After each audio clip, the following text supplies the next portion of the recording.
L'autre élément, c'est la sécurité. La présence de bases militaires étrangères au Sénégal.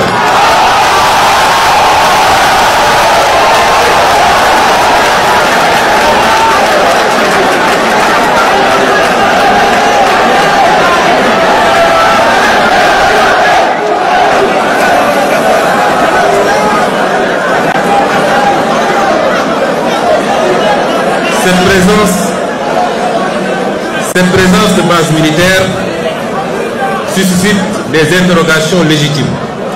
Plus de 60 ans après nos indépendances, nous devons nous interroger sur les raisons pour lesquelles l'armée française, par exemple, bénéficie toujours de plusieurs bases militaires dans nos pays et sur l'impact de cette présence sur notre souveraineté nationale et notre autonomie stratégique.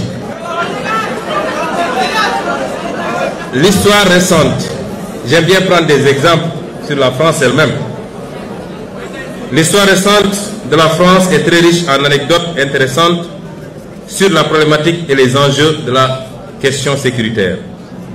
Entre 1956 et 1958, vous êtes historien, je ne le suis pas, je peux me tromper sur les dates et même sur les faits.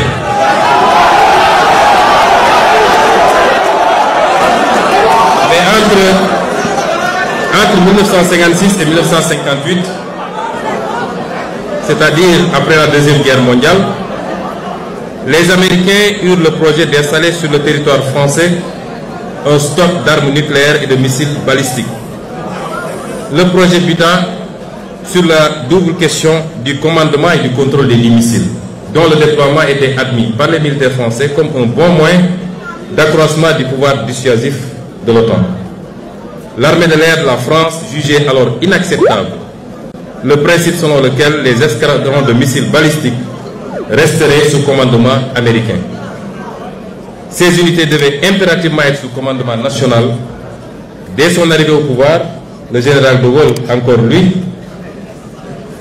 lors de la réunion de défense du 7 juin 1958, avisa que ces armes devront être obligatoirement sous contrôle français et que la France réclame le droit de donner son avis dans le déclenchement d'une éventuelle guerre nucléaire, toute condition jugée excessive par les Américains au point qu'un accord n'ait pu être conclu. Deuxième exemple, en mai 1966, le général de Gaulle engagea la France à se retirer du commandement intégré de l'OTAN, qui disposait alors d'une dizaine de bases militaires en France. Et la conséquence, nous la savons. Et justifia cette décision par la volonté de la France de disposer d'elle-même, volonté qui est incompatible avec une organisation de défense dans laquelle elle est subordonnée. Je réitère ici la volonté du Sénégal de disposer de lui-même, laquelle volonté est incompatible avec la présence durable de bases militaires étrangères au Sénégal.